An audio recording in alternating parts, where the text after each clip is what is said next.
I was a teacher, a woman with chalk on my fingers and notebooks that smelled of childhood.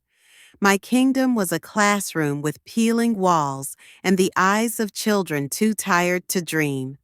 One day, I saw a boy hide an apple in his backpack to feed his sister. The next day, I hid bread in my own bag. Now I know stealing is not always about greed. Sometimes it's about love. If this story resonated with your soul, click subscribe and let me know in the comments which city or country you're listening from. I'm truly curious to know where you're tuning in from. My name was Sarah Miller. I was 39 years old and had been a second grade teacher at Maplewood Elementary for almost a decade. The school stood like a tired sentinel on the edge of South Memphis, its bricks faded by sun and time, its windows patched with layers of tape and hope. Every morning, I unlocked my classroom door to the same smell: dust, dried glue, and something faintly sour like old milk. Room 2B was my world. Crooked posters of the alphabet curling at the edges, books with broken spines, desks etched with names of students who had moved away or disappeared without goodbye. My mornings began before dawn. I'd drink lukewarm coffee at my kitchen counter, watching the first pink blush stretch over the city's sky like a bruise. My clothes were always the same, clean but worn, colors that wouldn't draw attention. I drove a 15-year-old Corolla that wheezed at stoplights. At school, I walked past a row of lockers that rarely latched, bulletin boards that sagged under the weight of forgotten art projects. The hallway floors were clean, thanks to Javier, our janitor, but no amount of mopping could erase the heaviness in the air. My students were small and quiet in the mornings. Some of them fell asleep at their desks before the first bell. Others stared out the window with heavy eyelids and slower blinks, as if moving through molasses. Their bellies growled, though they never said a word. I'd learned to listen to the sounds they didn't make. There was Deshaun, whose mother worked nights and sometimes forgot to wake him in time for school. There was Marisol, who sat in the front row and chewed on her sleeves until the threads unraveled. And there was little Jamal, who never brought lunch, never asked for help, never smiled. His backpack was always empty. I tried everything. I kept a stash of granola bars in my drawer, handed out apples when I could afford them, split my own sandwich in half more times than I could count. But the need was bigger than me. It was a silent kind of hunger, one that settled into their bones and dulled the spark in their eyes. We were told to focus on test scores, literacy benchmarks, measurable outcomes. But how do you measure a child's ability to concentrate when all they can think about is food? How do you teach long division to someone who hasn't eaten since yesterday's school lunch?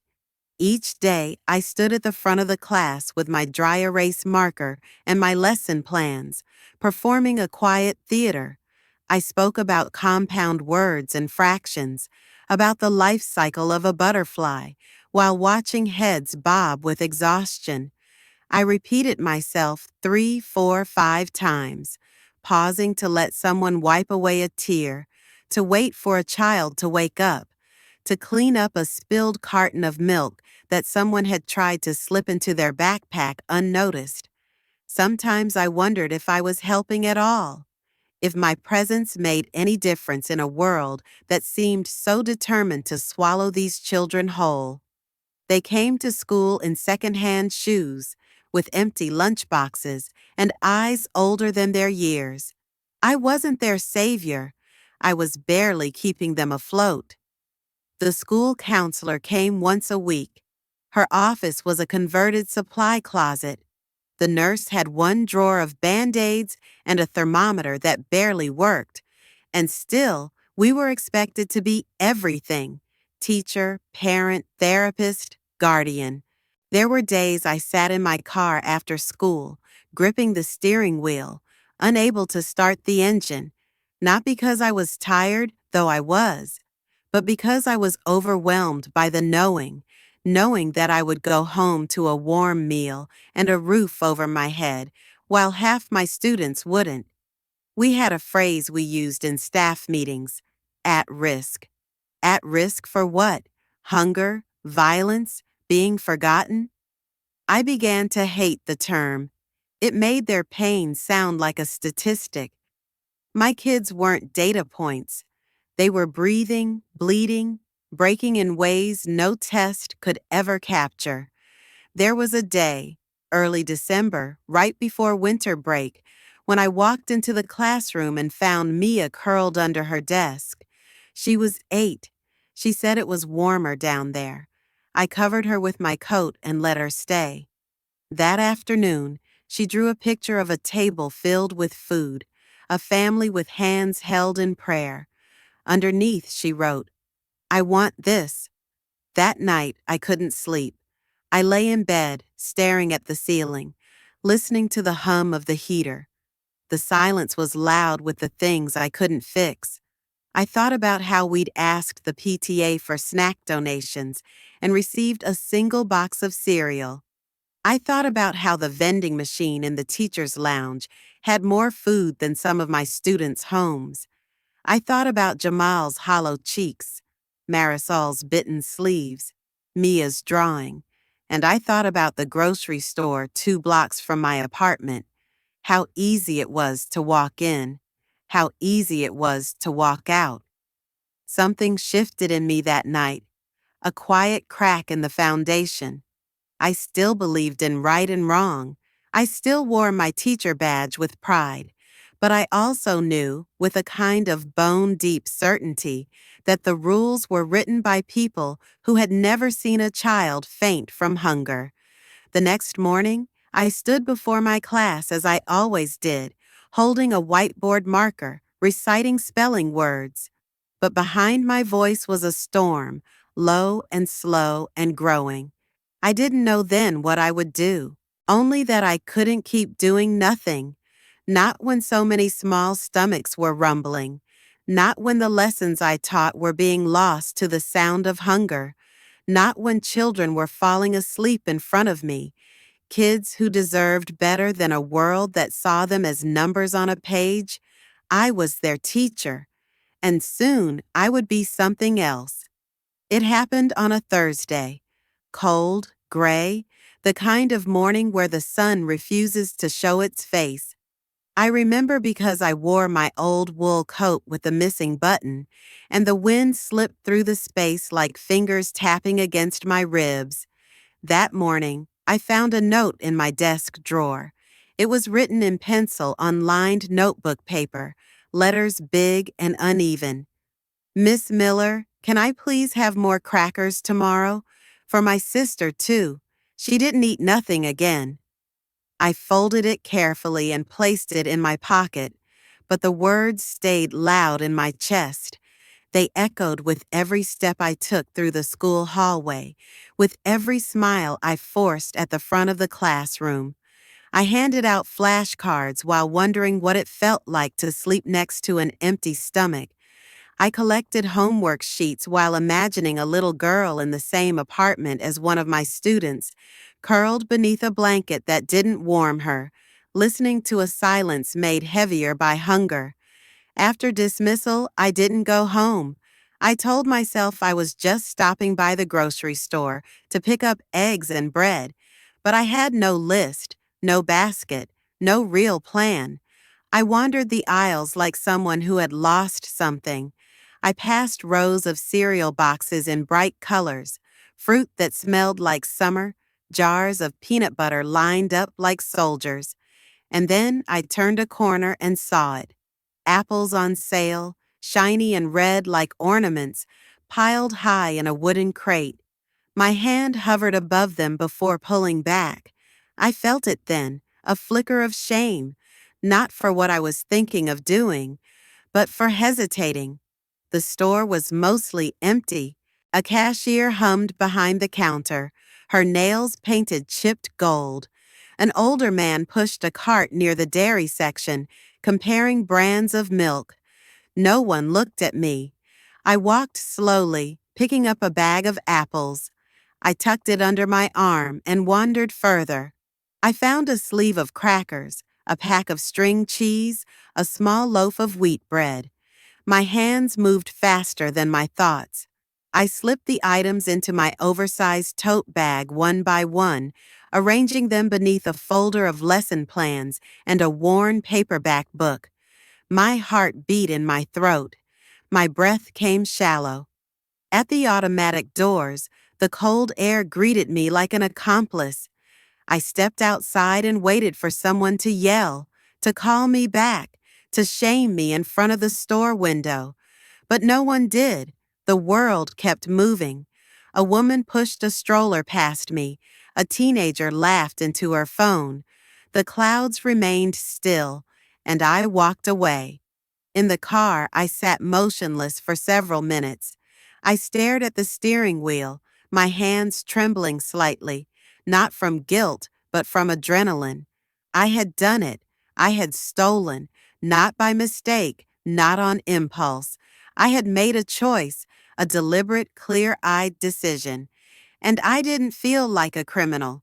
I felt something else entirely, something strange, relief. That night, I stayed late at school. The halls were dark, humming with the low electric buzz of fluorescent lights. In my classroom, I opened the tote and laid the food out on a back table I had cleared during lunch. I found an old paper sign from a science project, food chain, and cut it into smaller pieces. On one, I wrote snack corner in bold marker. On another, I scrawled, take what you need. Then I stood back and looked at it all. The apples, the crackers, the cheese, the bread. It wasn't much, but it was a beginning. The next morning, I arrived before anyone else. I refilled the table with what little I had left and placed a small basket nearby for napkins. When the students came in, their eyes darted to the table and then to me. I said nothing. I offered no explanation. One by one, they approached it, cautious, quiet, reverent. They took only what they needed, exactly as I had hoped. A banana, half a sandwich, a handful of pretzels. There was no chaos, no fighting, only a kind of sacred gratitude that made my throat tighten. That day, they listened better. They raised their hands more. They laughed.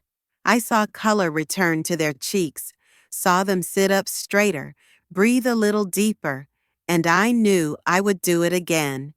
The next week, I visited a different store, a bigger chain, more crowded, more chaotic.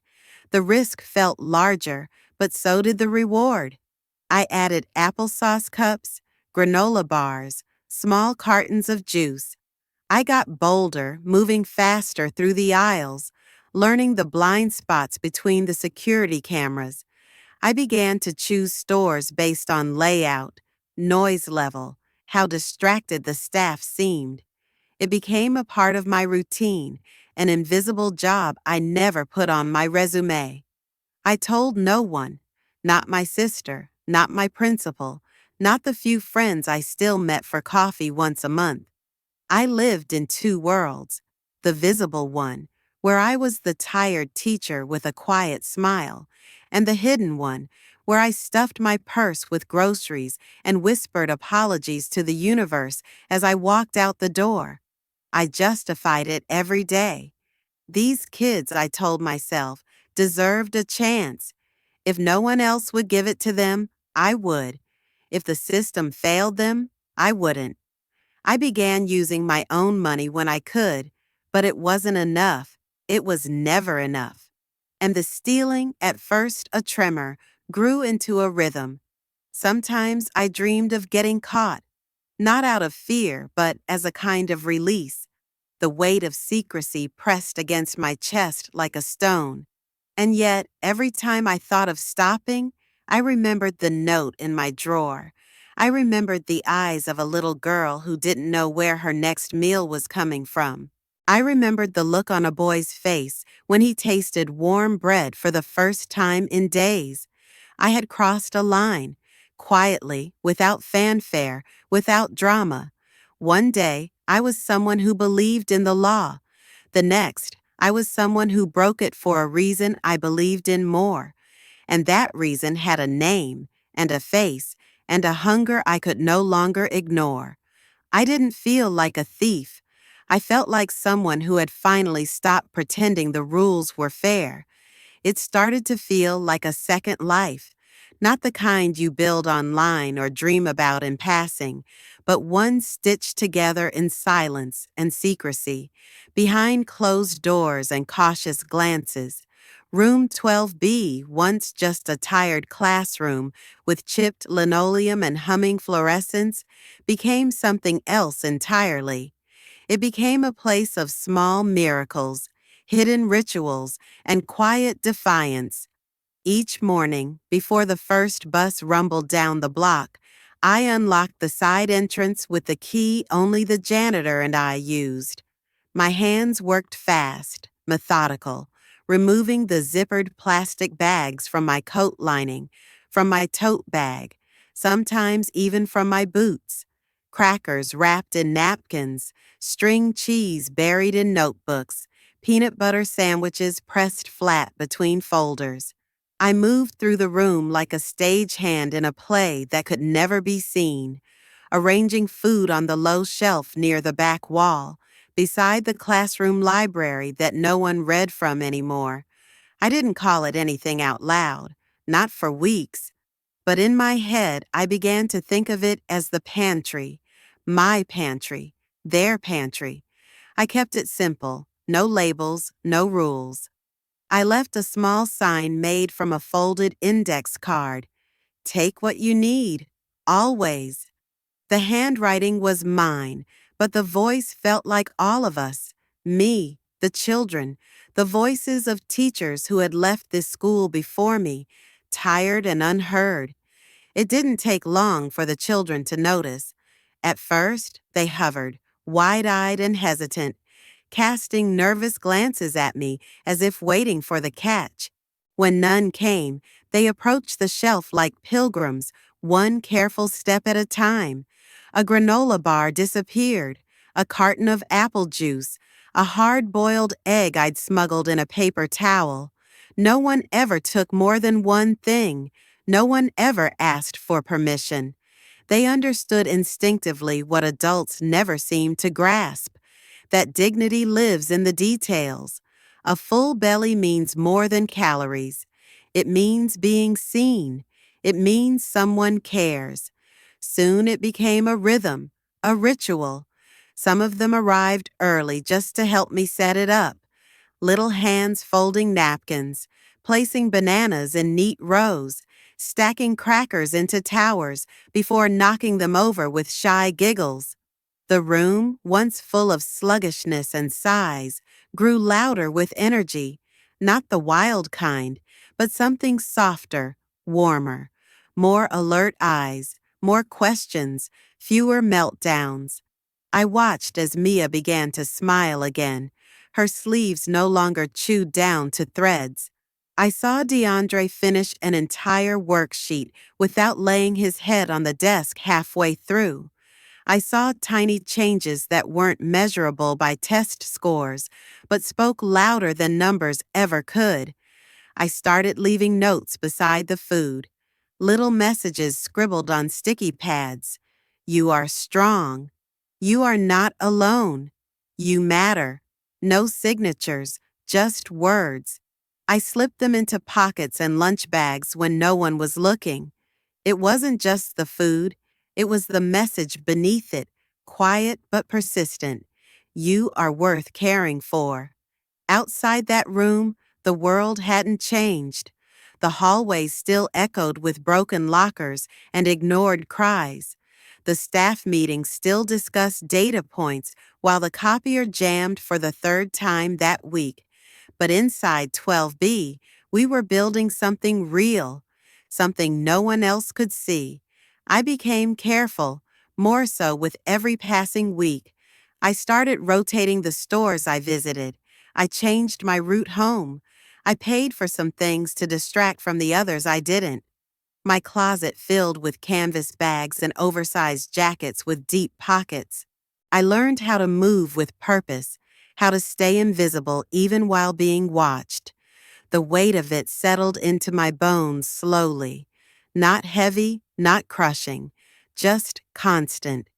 I felt it when I bent down to tie a shoelace, when I wrote lesson plans at midnight, when I heard a knock on the classroom door and flinched without reason. And still, I didn't stop. One afternoon, after dismissal, I found a note on the shelf, folded neatly, written in pencil. "Thank you for the food. It helps me not cry at night." I held it in my hands for a long time. The words were uneven, with little hearts drawn in the corners. I didn't know who had written it. Maybe I never would, but it pierced something in me that had gone numb. I taped the note inside my desk drawer, beneath the stack of attendance sheets and outdated school policies. A secret within a secret. Some nights, I dreamed of the pantry growing. I imagined it spreading beyond my room, into every classroom, every hallway, every school like ours. I saw shelves full of fruit cups and warm bread, freezers humming with dignity. I woke up smiling, then stared at the ceiling until that warmth gave way to worry. I worried about cameras I hadn't noticed, about a parent asking too many questions, about a box slipping from my coat pocket in the wrong place at the wrong time. I rehearsed excuses in the shower, practiced answers in the car, lied to myself with practiced ease. Just one more week, just until winter break, just until things get better. But things didn't get better. More students began using the pantry. The hunger wasn't going away. It was multiplying. The shelves grew tighter, the grocery trips more frequent. My paychecks stretched thinner than ever, and so I stole more. I crossed from occasional to frequent, from cautious to routine. There were days I didn't even feel the thrill anymore. It had become normal, like brushing my teeth or grading spelling tests. And still, I told no one. Sometimes I imagined what would happen if they found out. Not the school board, not the police, but the children. What would they think of me if they knew where the food really came from? Would they still take it? Would they still smile? Would they still believe the world held kindness? That thought haunted me more than any threat of arrest. Because this classroom, this pantry, this sacred space, it wasn't mine anymore. It belonged to them, to every child who had ever gone to bed with an empty stomach and woken up too tired to dream. And I would do anything to protect it, even if it meant lying, even if it meant stealing, even if it meant becoming someone I no longer recognized in the mirror. Because in that secret classroom, where lessons were written in apples and juice boxes instead of chalk and grammar, I finally felt like I was teaching something that mattered, something they would remember, even if one day I was no longer there to offer it.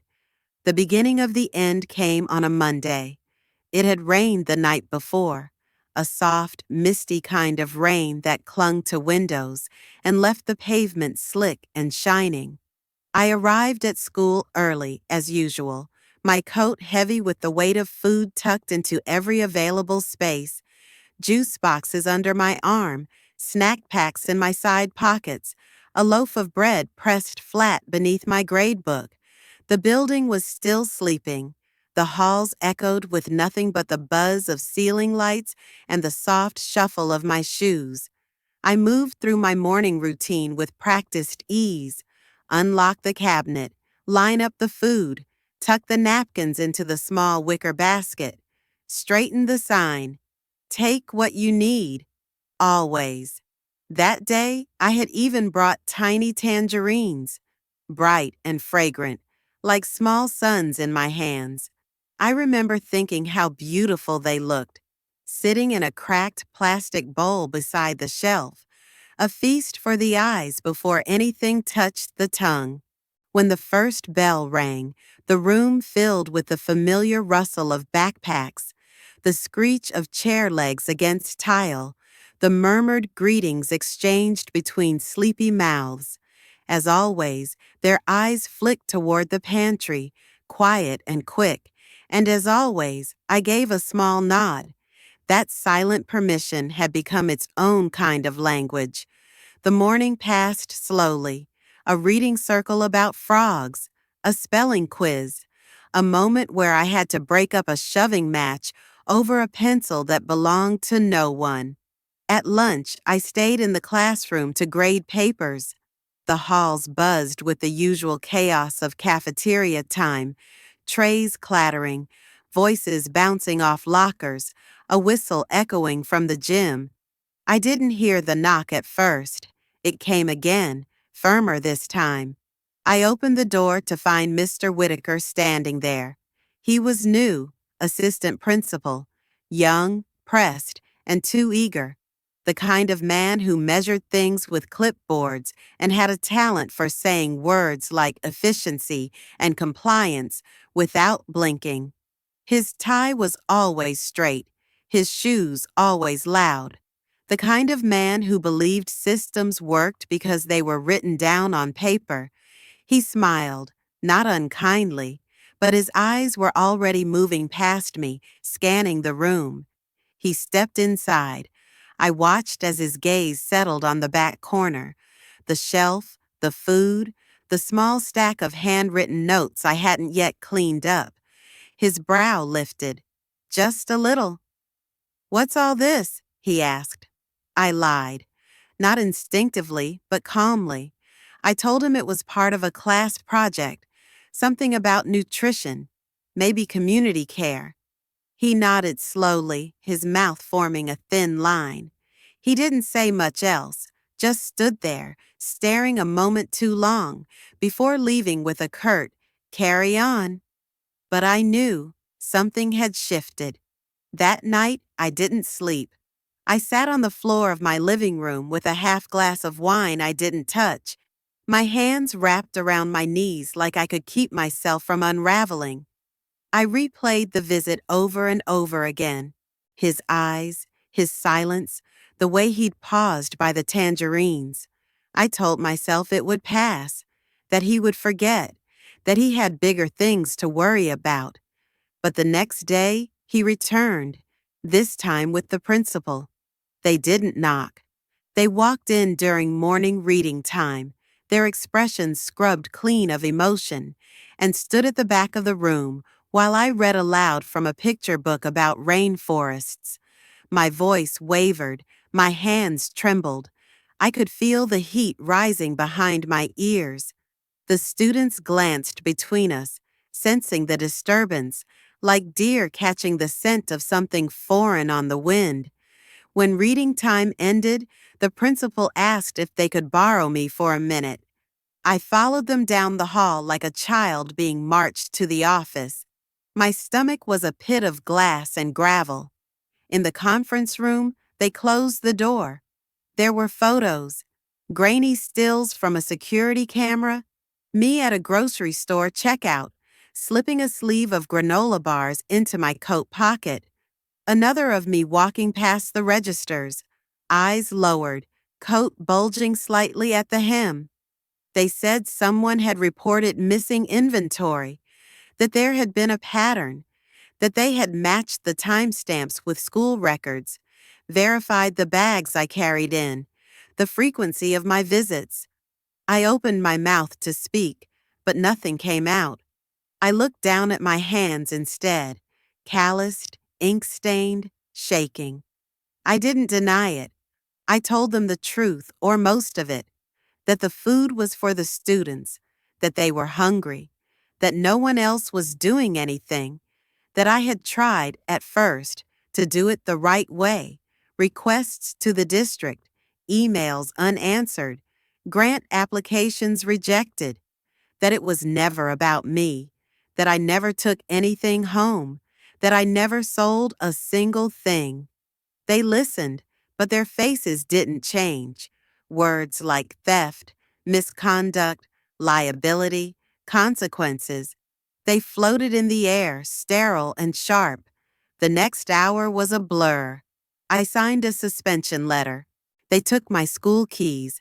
I was told to gather my things after hours, escorted by security. I walked out through the side exit, head down, heart pounding so hard I couldn't hear the wind anymore.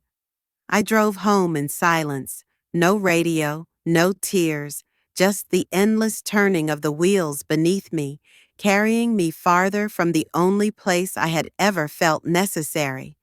The next morning, the room would be empty, the pantry gone, the tangerines thrown away.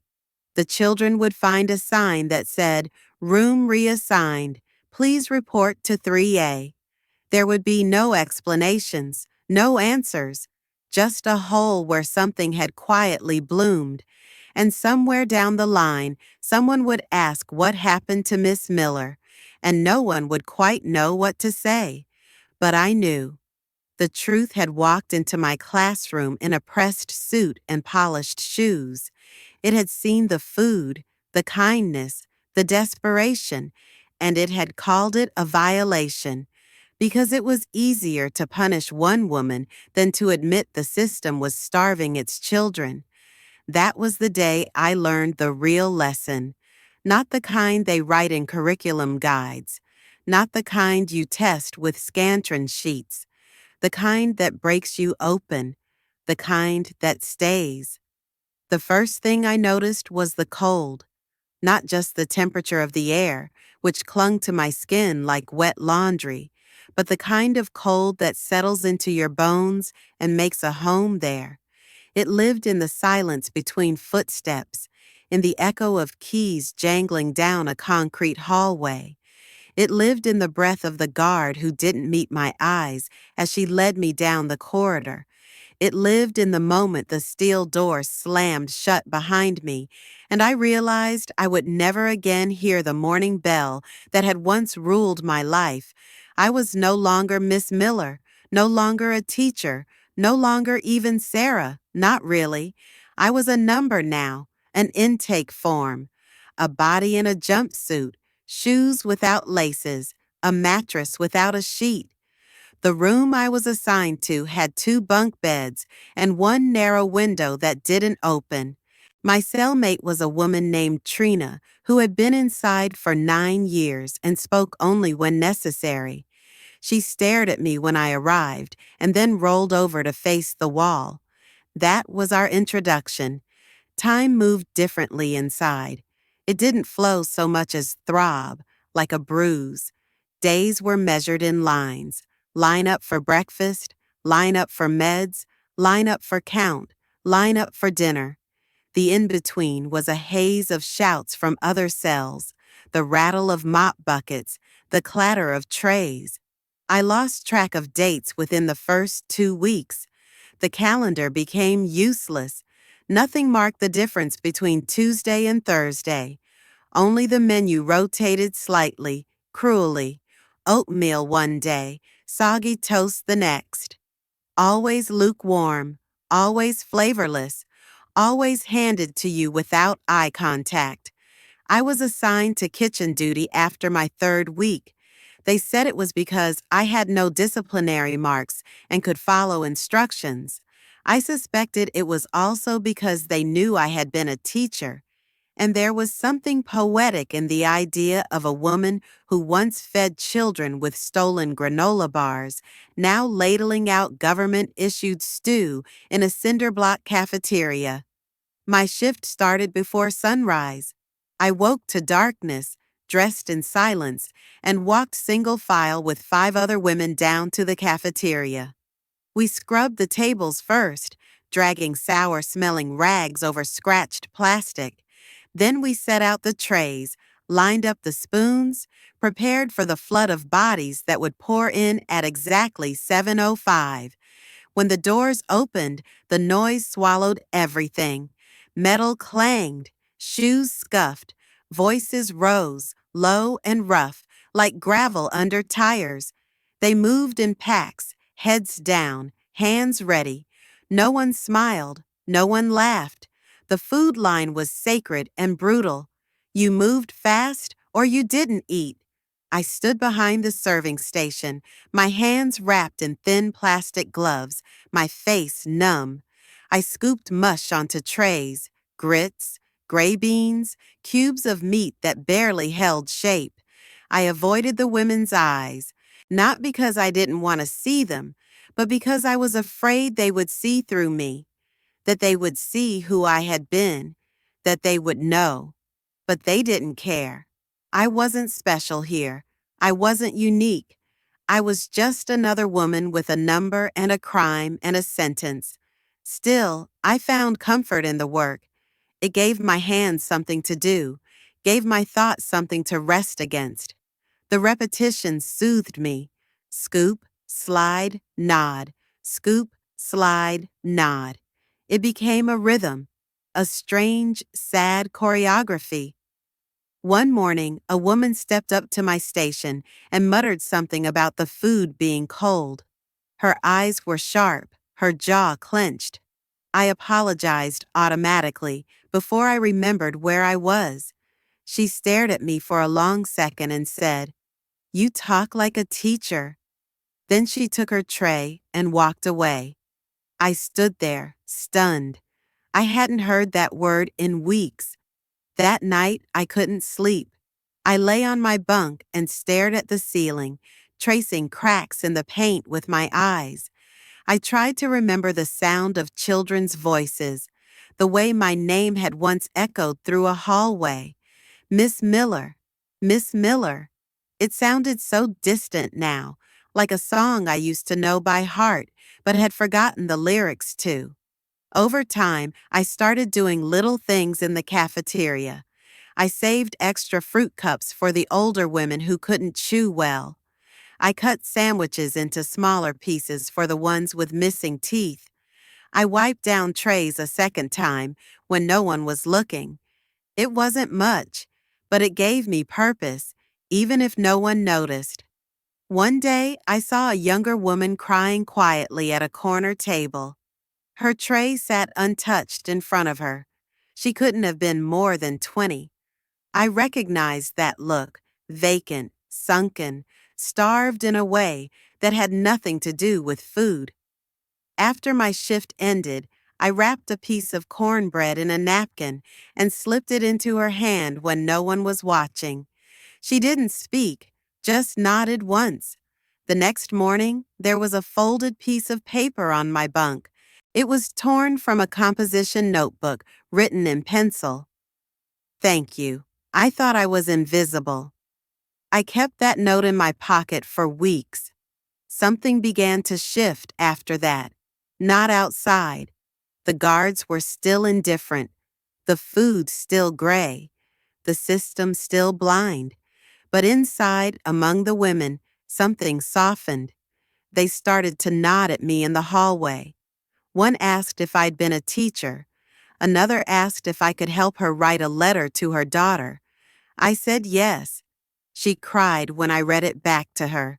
I began writing letters for others, helping them fill out forms, request transfers, contact lawyers. I found an old dictionary in the library and started tutoring a woman who couldn't read past a second-grade level.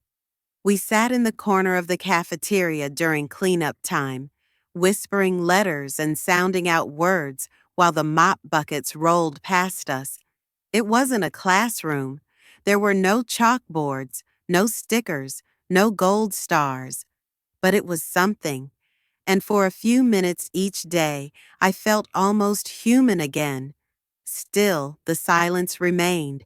Not the absence of noise, there was always noise, but the silence of not being known, of not being missed. I didn't hear from anyone on the outside. No letters, no calls. The school had erased me. My apartment had been cleared. my belongings packed or sold or thrown away. I existed only inside these walls now, and the world had moved on. That was the hardest part. Not the punishment, not the labor, but the vanishing. Being a ghost in your own life. The cafeteria, for all its noise and chaos, became the only place I felt real. It was where I measured my days, where I rebuilt small pieces of my broken self, one tray at a time, where I found meaning not in teaching subjects, but in showing kindness, quietly, anonymously, without applause. The silence of the cafeteria was different now, not empty, but waiting. The gates didn't creak or groan when they opened. They simply slid apart with a mechanical hum, smooth and indifferent, as if releasing me wasn't something worth noting. I stood there for a moment, holding a clear plastic bag filled with the sum total of my post-life belongings, one tattered paperback, a pair of sweatpants 2 sizes too big, a toothbrush in a sealed Ziploc, and a manila envelope with papers I hadn't yet had the courage to read. No one waited for me on the other side. The air smelled different, less like bleach and metal, more like gasoline and wet concrete. The sky was wide, painfully bright, the clouds sharp and white like they had been drawn by a child. I blinked into it, letting the sunlight sting my eyes until tears blurred the edges of the parking lot. A volunteer from a re-entry program drove me into town. Her name was Denise. She wore a lavender fleece jacket and spoke gently, like someone who had learned how to handle broken things. She asked if I had a place to go. I said yes. I lied. She nodded and handed me a list of shelters and job resources. I folded it and slipped it into my pocket like a talisman. I didn't go far. I found a cheap room above a closed laundromat. The windows didn't lock, and the mattress sagged like an old promise, but it was mine. I slept curled in a blanket I bought from a thrift store, the tag still damp with someone else's detergent. The first night, I dreamed I was back in the cafeteria, the sound of trays slamming, the smell of lukewarm meat. I woke up clawing at the air, unsure for a moment where I was or who I'd become. During the day, I walked. I wandered through the city like a ghost, past the grocery stores I used to steal from, past the school where I once taught. The building still stood, but something was different. The playground was overgrown. The windows shuttered. A yellow sign out front read, "For lease." I stood across the street for nearly an hour, staring at the empty parking lot. I waited for something. A memory, a face, a sign. Nothing came. No one recognized me. The building had moved on, and so had the world. I tried to get a job. At first, I applied for anything: dishwashing, janitorial work, late-night stocking shifts. But the questions on the forms always stopped me cold. Have you ever been convicted of a crime? The box waited, hungry and quiet. I checked it, always. I never lied, and they never called back. I survived on government assistance and shame. I stood in lines with people who never looked each other in the eyes, clutching forms with trembling hands. I sat through re-entry workshops that smelled of coffee and hopelessness. They told us to stay positive, to keep applying. They reminded us we were more than our records, but the world didn't seem to agree. The first month passed in a blur of rejection and silence. The second month, I volunteered at a community kitchen. I told them I'd done food prep in prison, which was true. I didn't tell them about the shelf in the back of my old classroom, or the bags under my coat, or the nights I cried into my hands in the staff restroom because I couldn't carry the weight anymore. I told them I wanted to help. The supervisor, a tired woman named Carla, shrugged and said they needed someone on Tuesdays and Thursdays. That was how it started. I spent my mornings chopping carrots and peeling potatoes, my afternoons wiping down tables and sweeping floors. The faces changed each day: mothers with babies, men with weathered hands, teenagers who didn't meet my gaze. They lined up quietly, took their trays, and moved on. I recognized the hunger in their eyes. It hadn't changed. One afternoon, I saw a girl who reminded me of Mia. She was maybe 7, with wild curls and a sweatshirt too big for her frame. She clutched a paper bag like it held treasure. I watched her from behind the serving counter, my hands still dripping from the dishwater. When she looked up, our eyes met. She smiled, small, unsure, and I smiled back. That night, I cried for the first time since my release, not because I was sad, not because I was angry, but because something inside me cracked open, a kind of thaw. I began writing again. Late at night, under the glow of a thrift store lamp, I scribbled memories into a notebook I found at a dollar store. I wrote about the kids, the classroom, the secret pantry. I wrote about guilt, not as a punishment, but as a companion. I wrote because the silence inside me had become unbearable. I didn't know what I would do with those words. Maybe nothing, maybe everything. But I wrote them anyway. Some days were better than others. I learned which coffee shops didn't mind if you lingered. I learned how to disappear in plain sight. I learned how to navigate a world that didn't quite want me back. One morning, while sorting canned goods in the pantry, Carla asked if I had ever taught. I hesitated. Then I said yes. She said they needed someone to help with the after-school reading group, just once a week, nothing formal. I said I'd think about it. That night, I walked home under a sky that looked like spilled ink. The streetlights flickered. The wind was sharp. I passed a mural on the side of a library. Bright colors, children holding books, birds flying from open pages. Someone had painted the words, "Education is liberation," in bold white letters across the top. I stood there for a long time. Freedom didn't feel like I thought it would. It wasn't joyous or clean. It wasn't a sunrise or a parade. It was smaller than that, quieter. It was a cracked door, a cautious breath, a step you're not sure you're allowed to take. It was choosing to show up anyway, even with the guilt, even with the shame, even with the knowledge that the world might never see you the way it once did. Freedom for me would never be light and unburdened, but it could be something else: a table set with care, a smile from a child, a stack of books in the hands of someone who still believes stories can save us. And sometimes, in the stillness before sleep, I imagine that classroom again, the pantry, the whispers, the hunger, and the hope.